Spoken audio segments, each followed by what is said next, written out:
Welcome to Wagons of Steel. It's a party and everyone is still invited. Today I'm going to tell you about our trip to Florida to do the Gatornationals in 2016, which was quite an adventure.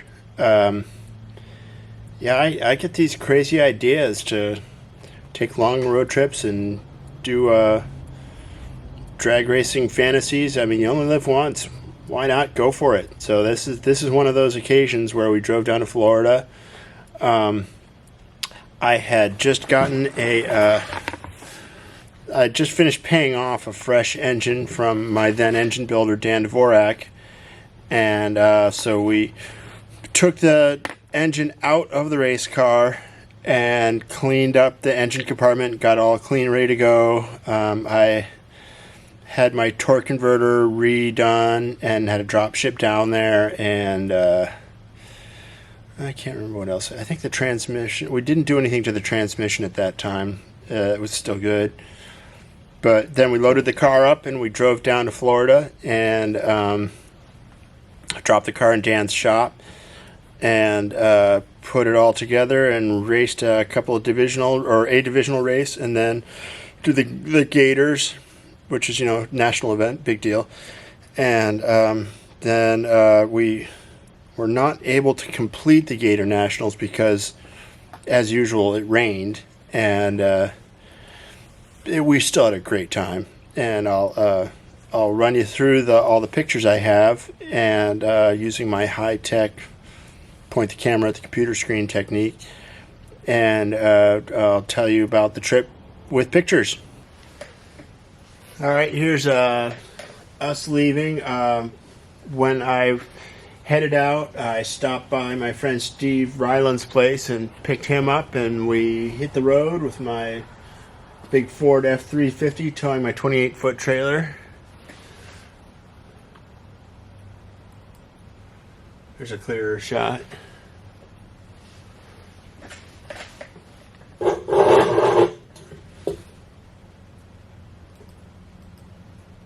There's Steve driving. It was a cold trip. We left in February because the Gators is in the middle of March. Steve is the badass road tripper. He'll drive anything across the country. There's the mountains. I think this was the sun setting. We left in the afternoon.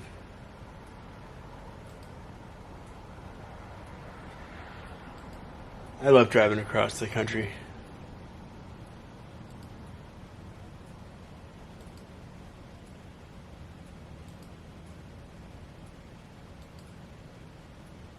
And this, I believe, is in Wyoming, near Little Bighorn. Is that Wyoming? Is that North Dakota? South Dakota? South Dakota? This is a crazy, creepy, abandoned motel with a laundromat. Don't forget that. There's sunset. With Steve and me in the car driving, we drive around the clock. So we made it down there in two days. 40, I think it's 49 hours we made it down.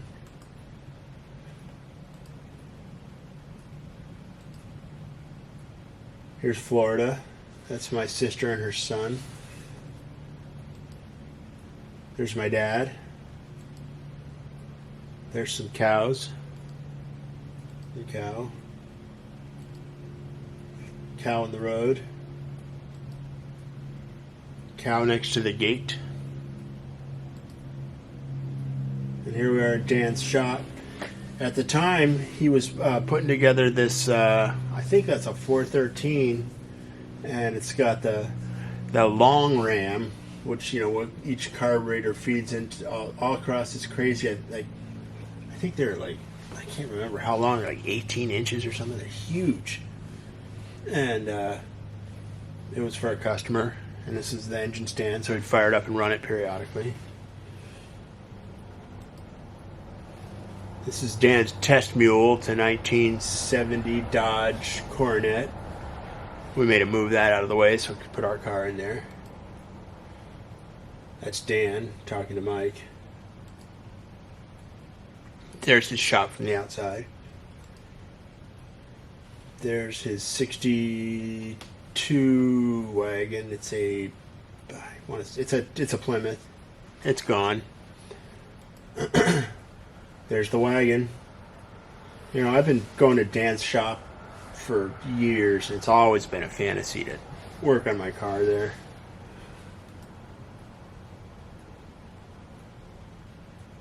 There's Mike, Dr. Big Block. There's Dan. Looks like he's wheeling the engine in there. Set up the table and had a bunch of different tools and stuff laid out.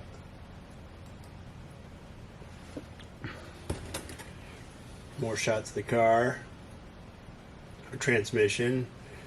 Converter. There's the bull. There's Dan working on the engine with Mike. And we had to put the intake manifold on and some other stuff. There's Dan's 3 dogs.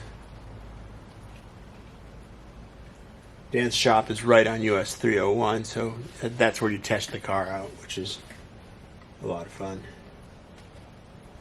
And we worked around the clock for... Steve and I drove down, we picked up Mike from the airport. Actually, it was like we made a swap. We put Steve on a plane and picked Mike up, and so Mike and I, mostly Mike, worked on the car at Dan's shop. I did a lot of driving around and meatball stuff.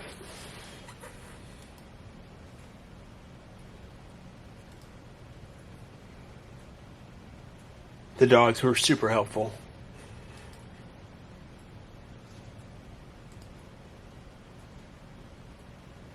There he is.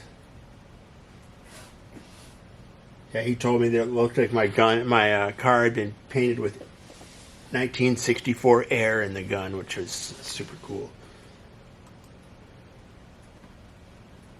Look how clean that engine bay is.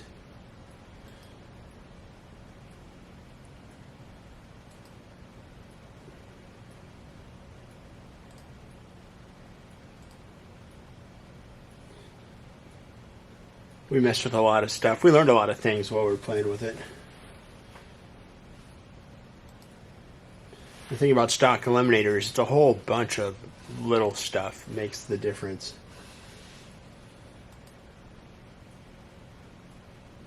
There it is outside. I test drove that thing. You know, we had to put some cycles on the engine and then, you know, readjust the valves and do other stuff like that. So I would go out and then drive out, take a left, and drive down that road, and you know, it was a divided 2-way highway, so I would drive across and then come back. And the day that I test drove it, there was a work crew. I mean, it's Florida, so it was a chain gang, and driving past them in this car, they all just loved it. That was a treat. There it is, parked in the yard. There we are in the staging lanes at the divisional.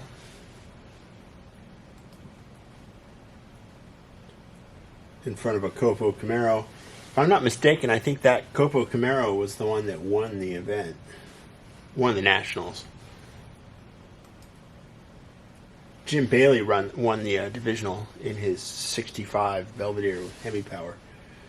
There's our setup for the divisional. We had the same pit area for the national event. The weather was good there, but as you'll see, it got worse.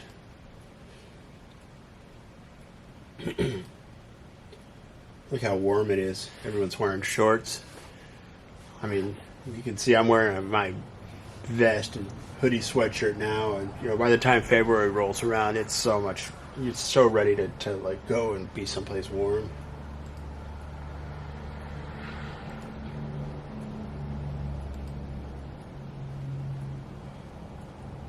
Look at that. You can tell it's a divisional because there's nobody in the stands.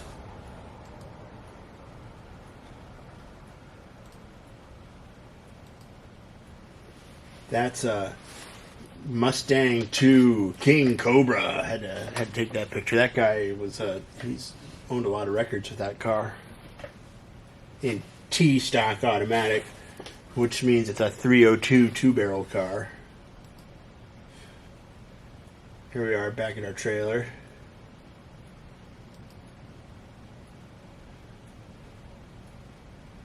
There's Dan. I can't remember that guy's name. It's an old friend of Dan's who came out to watch.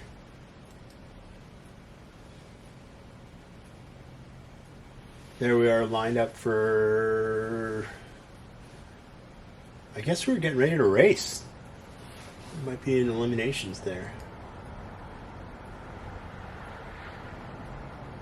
In stock eliminator, when you do eliminations, you line up like that so that they can tell you who you're going to race against, because it's all predetermined. You don't just line up. There's the King Cobra Super Stang 5. This guy was pitted behind us. He was a really nice guy. 2010 to 2013 national record holder with that. Instant action. And that was... there. That's the scale up there. After you make a run, they weigh your car to make sure that you're legal, and they check your fuel.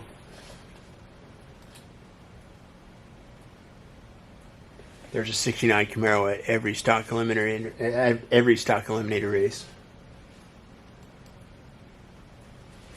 There they are. I think that's when they were teching my car. It's kind of funny to bring a car like that into a technical inspection because it's older than most of the people who are doing the inspecting.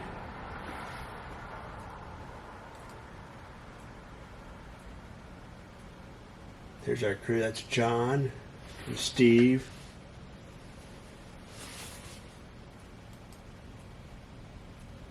That's the return road to our pit area.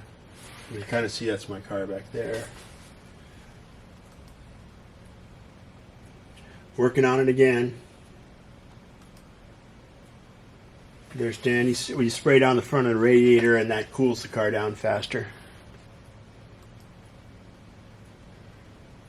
There I am.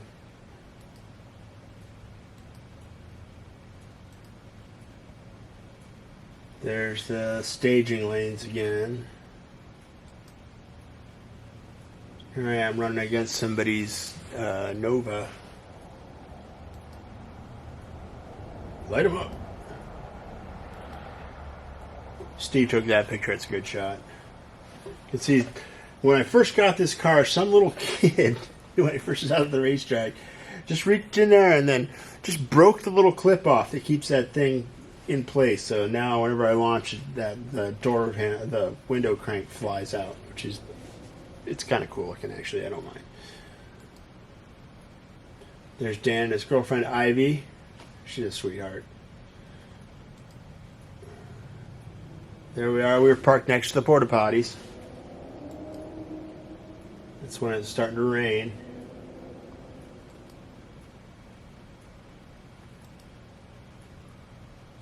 Got the car back in the trailer because they told us no more racing that day. Look at that. Got so deep. And this is the dock we built to get to the door of the trailer. There's Dr. Big Lock, Mike, and my friend Albert, who lives in Gainesville, and he always comes out and cruises for us. He's an old friend of mine. I've known him since 6th grade. We're all wearing our custom Wagons of Steel Gators or Bus t-shirts they made for the trip. There we are back at the pit area. Look at all that water. Oh my God.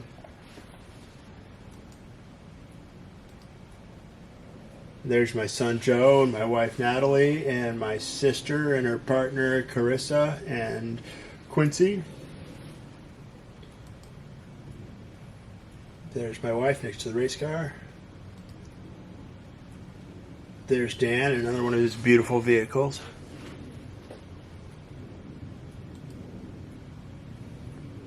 There's more of the crew. There I am. Black and white.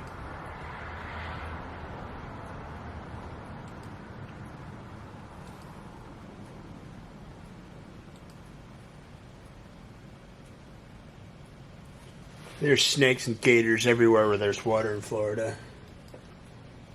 Here's some of the cars I saw when I was there. That's Dodge material, which is a famous race car. It's been around forever. It's a Hemi Dodge. He's had a whole bunch of cars called Dodge material. There's the family, my dad and my daughter and my son and my wife. There's my daughter and my dad. And here we are at a rare moment where it seems to be drying out a little bit there.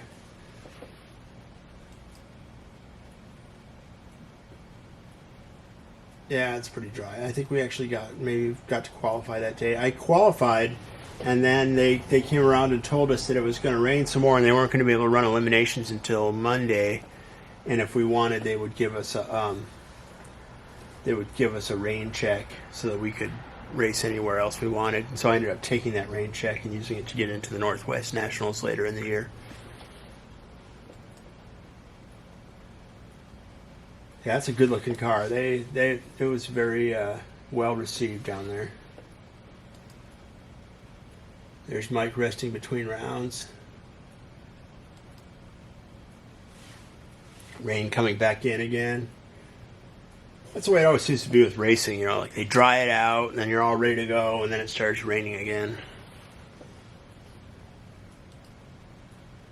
There we are heading out on our way home.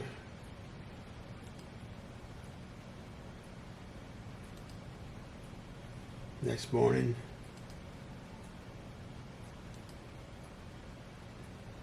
It's a big country we live in. I always like to take pictures of these falling down barns. Lots of farming out there. Oh, here's some more. I don't know why these aren't in really better order, but this is I don't know when this is. I think this is the end. I think this is when we were packing up to leave. My daughter's the Girl Scout cookie salesman. There's Jen.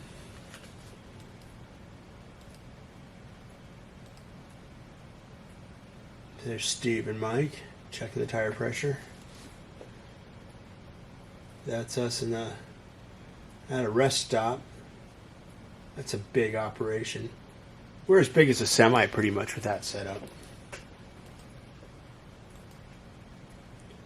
There we are driving into the weather.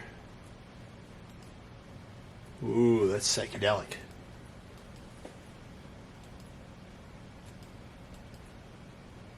And when we got back to Washington, this is what we were greeted with. This is where Idaho meets Washington. It was snowing savagely. Took this picture when we jumped out to put it, lock the hubs and put it in four-wheel drive. Steve was behind the wheel there. He's a magnificent driver. I wouldn't, if there's anybody I want to have behind the wheel for something like that, it's him. But man, it was some frightening business. I mean, anybody who's ever driven in that kind of snow, and with a, 28-foot trailer, it's just frightening.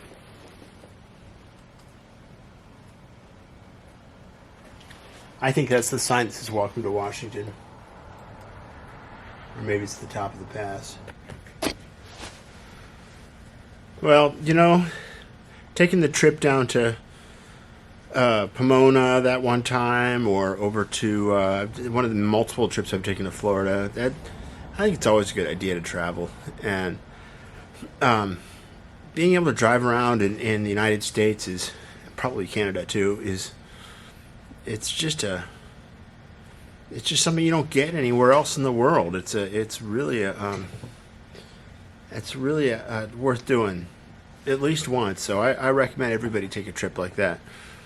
And my other takeaway from the Gatornationals was, and from Pomona, is that it's so much fun to just take crazy flyers and do ridiculous trips like that, or just take off on a big adventure with your friends. And I don't regret a single minute of it. I mean, I remember telling a friend of mine that I was going to go down and race in the Gators, and he said, I couldn't stand that because I'd have to, spend 56 hours driving home kicking myself for whatever reason I lost. And yeah, I guess I can understand that, but it just makes me sad. So I didn't even get to finish out that race, but I just had a great time driving home, and got to spend a bunch of time with my friend Steve on the drive down and back, because it was just us driving the big rig, and I think we got down in 49 hours, and then we came back in 48 hours, and then recently we drove down again. It was Steve and Mike and I, so with the 3 guys, I think we got down to 46 hours, which really is pretty incredible to go from Seattle to Florida, to Gainesville, Florida in 46 hours. Monstrous, actually. And yeah, it's fun. Even when you're driving like a bat out of hell and not stopping for anything but gas and food, it's still a big adventure. And someday I would love to do the Route 66 trip. I think that would be a bunch of fun. Maybe in an old car. Maybe bring my son along. Maybe caravan, bring a few different cars. Bring Steve and his boys and Dr. Big Block and I don't know. We'll see how the fantasy comes together. But that's something I'd like to do in the future. And I love racing on the road. I mean, I've said this before in these videos. I believe that there's something about racetracks. They're all the same, but they're all different. And everyone I go to, it's always something new to appreciate, and it's just a lot of fun to check out. And I can't hear anything, and no one can hear anything when they're in the race car with the helmet on. It's loud, and you're paying attention, trying to win a race or get the car down the track. Or it's a very precision operation, and so you don't really have a lot of time to concentrate on anything except the task at hand. And so I didn't get to obviously hear what was going on, but I got to listen to the video later on, and everybody who was there was listening, and they just loved us. They loved that car running down the track. It was really something fantastic to I mean, really a big ego boost, to hear all the kind words about the operation, and it was just a total blast. And again, I say this over and over again, but I just can't say it enough.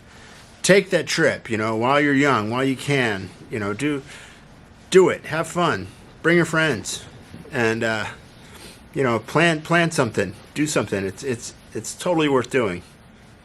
Next week, I don't know what I'm going to do. I'll think of something good. If you got any requests, put them down below. Don't forget to tell all your friends and subscribe and like this, and hopefully Mr. Algorithm will catch up with me, and then we'll all just be rich and famous. One more thing, the calendar should be coming out by the end of the week. I'll let you know in next week's video, but you know how to get a hold of me, or if you don't, I'll tell you in next week's video. Take care.